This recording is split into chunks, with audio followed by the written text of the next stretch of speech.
Lectura del Santo Evangelio según San Lucas. Aquel mismo día, el primero de la semana, 2 de los discípulos de Jesús iban caminando a una aldea llamada Emaús, distante de Jerusalén unos 60 estadios. Iban conversando entre ellos de todo lo que había sucedido. Muchos conversaban y discutían. Jesús en persona se acercó y se puso a caminar con ellos. Pero sus ojos no eran capaces de reconocerlo. Él les dijo: ¿qué conversación es esa que traéis mientras vais de camino? Ellos se detuvieron con aire entristecido. Y uno de ellos, que se llamaba Cleofás, le respondió: ¿eres tú el único forastero en Jerusalén que no sabe lo que ha pasado allí estos días? Él les dijo: ¿qué? Ellos le contestaron: lo de Jesús el Nazareno, que fue un profeta poderoso en obras y palabras, ante Dios y ante todo el pueblo. Como lo entregaron los sumos sacerdotes y nuestros jefes para que lo condenaran a muerte, y lo crucificaron. Nosotros esperábamos que Él iba a liberar a Israel, pero con todo eso ya estamos en el tercer día desde que esto sucedió. Es verdad que algunas mujeres de nuestro grupo nos han sobresaltado, pues habiendo ido muy de mañana al sepulcro y no habiendo encontrado su cuerpo, vinieron diciendo que incluso habían visto una aparición de ángeles, que dicen que está vivo. Algunos de los nuestros fueron también al sepulcro y lo encontraron como habían dicho las mujeres, pero a él no lo vieron. Entonces él les dijo: qué necios y torpes sois para creer lo que dijeron los profetas. ¿No era necesario que el Mesías padeciera esto y entrara así en su gloria? Y comenzando por Moisés y siguiendo por todos los profetas, les explicó lo que se refería a él en todas las Escrituras. Llegaron cerca de la aldea donde iban y él simuló que iba a seguir caminando. Pero ellos la apremiaron diciendo: quédate con nosotros porque atardece, el día va de caída. Y entró para quedarse con ellos. Sentado a la mesa con ellos, tomó el pan, pronunció la bendición, lo partió y se lo iba dando. A ellos se les abrieron los ojos y lo reconocieron, pero él desapareció de su vista. Y se dijeron el uno al otro: ¿no ardía nuestro corazón mientras nos hablaba por el camino y nos explicaba las Escrituras? Y levantándose en aquel momento se volvieron a Jerusalén, donde encontraron reunidos a los 11 con sus compañeros, que estaban diciendo: era verdad, ha resucitado el Señor, se ha aparecido a Simón. Y ellos contaron lo que les había pasado por el camino y cómo lo habían reconocido al partir el pan. Palabra del Señor.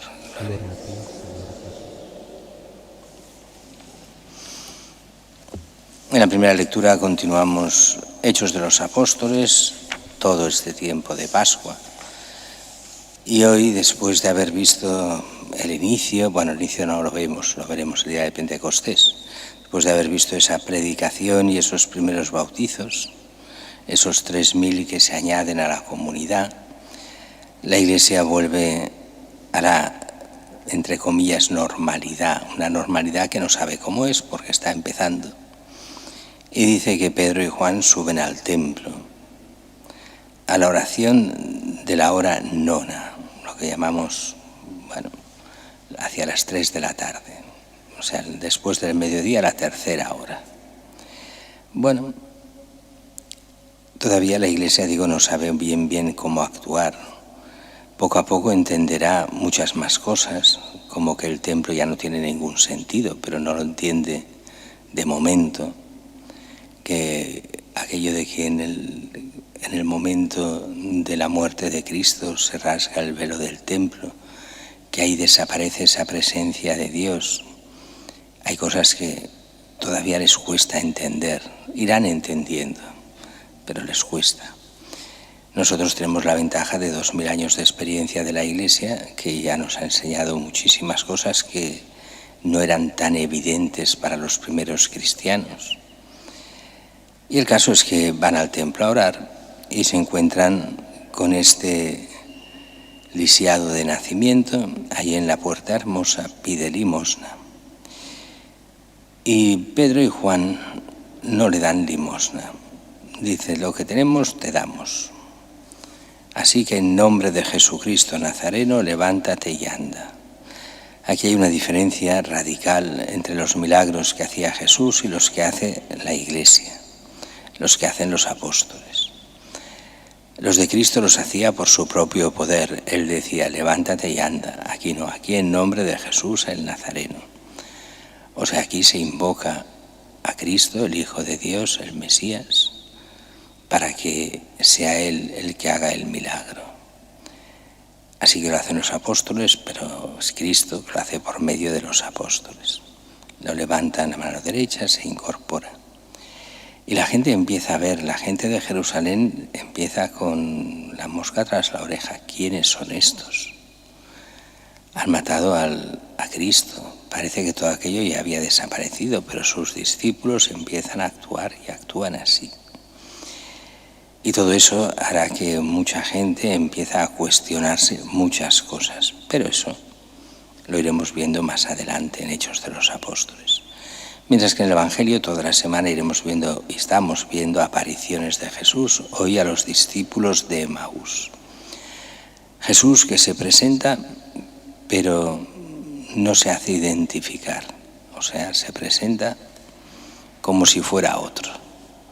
Y habla con ellos por el camino y va desde Jerusalén hasta Emaús, más o menos unos 11 kilómetros. A pie podemos calcular, pues un par de horas y media más o menos debían hacer para llegar hasta allí. Y van hablando de todo y Jesús pregunta y ellos que son discípulos responden. ¿Que no te has enterado lo de Jesús que ha muerto? Esto es el domingo de la resurrección. Jesús, sí, unas mujeres nos han dicho que han visto unos ángeles, que han dicho que ha resucitado, pero no y tal. Pero no lo han visto a él. Y es muy curioso toda la escena, porque en la escena Jesús empieza a hablar del Antiguo Testamento, lo que decían las Escrituras sobre él. Y les hace una catequesis. En el fondo es una catequesis que nosotros hemos recibido, si os habéis fijado bien, los que venís misa cada día durante todo el periodo de Cuaresma, con las profecías sobre Cristo y sobre su pasión, lo que tenía que sufrir como el justo. Llegan, y lo curioso también es que cuando acaban de hablar de Jesús, los discípulos de Emaús dicen, esperábamos que Él fuese quien liberase a Israel. Todavía pensaban en el Mesías político. Y eso era un error muy común, hasta los apóstoles lo habían tenido. Y todo eso tendrá que ser purificado. Jesucristo es el Mesías, sí, pero no viene a salvar de los romanos, viene a salvar del pecado y de la muerte, para vivir en la gracia y para entrar en el reino de los cielos. El caso es que lo invitan a cenar y a dormir con ellos, ya que se hace tarde. Y dice que lo reconocen en el partir el pan. Jesús, cuando coge el pan, lo bendice, lo parte y lo da, reconocen que es Jesús. Y desaparece. Corriendo se vuelven a hacer los 11 kilómetros hasta Jerusalén.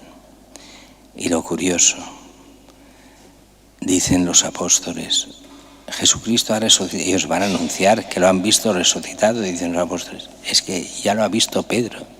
Se ha aparecido primero a Pedro. Pedro que ha resucitado. Y entonces ellos empiezan a explicar. Y nosotros lo hemos visto y tal. Y explican la cosa y acabada de explicar, es como acaba hoy, pero continúa que se les aparece Jesús a todos ellos allí en medio. Es ese domingo especialísimo en el que hay tantas y tantas apariciones, donde hay la alegría de la resurrección y donde aquellos que son los más empeñados en la fe lo ven desde ese primer domingo. Para nosotros nos hace entender la importancia de lo que es la resurrección. No es una mentalidad simplemente de decir, se lo inventan los apóstoles. No.